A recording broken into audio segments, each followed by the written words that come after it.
Pertunjukan Prembon khusus bagi pemeran Liku biasanya menambahkan tarian joget untuk menarik gelak tawa penonton. Namun masifnya perkembangan media sosial membuat Liku membatasi gerakan yang ke arah erotis.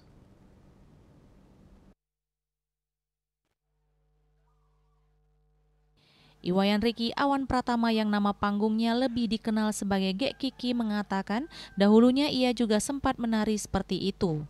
Setelah menimbang kembali ia menganggap hal tersebut dianggap terlalu arogan.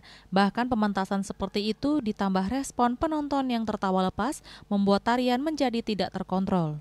Untuk itu setelah ia mempelajari lebih mendalam, Gek Kiki mengakui pementasan yang erotis ternyata salah. Pertunjukan itu tidak hanya ditonton orang dewasa namun juga ditonton oleh kalangan anak-anak.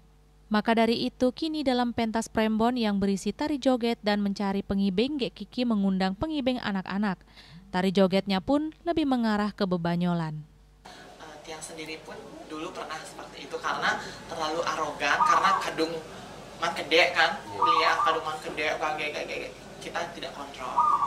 Dan sekarang setelah mendalami hal yang seperti itu, ternyata salah, karena apalagi banyak anak-anak di depan gitu kan yang nonton, karena kan bukan orang-orang 18+ saja yang nonton gitu kan, jadi ada banyak anak-anak. Cukup kalau tiang pribadi mencari pengibing lebih ke anak-anak, karena tiang pengen anak-anak itu ikut serta di dalam pementasan itu, tapi bukan yang apa namanya, yang erotis, goyang-goyang dan lain sebagainya, pasti ke bebanyolan.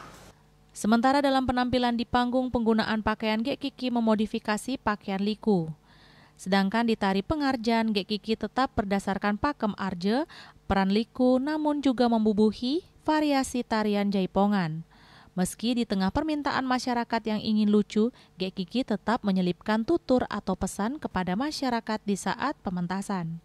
Permintaan menari tidak hanya pada pementasan calon arang namun juga pentas di acara 3 bulanan, bondres, prembon, dan pernikahan. Indrawan, Bali TV.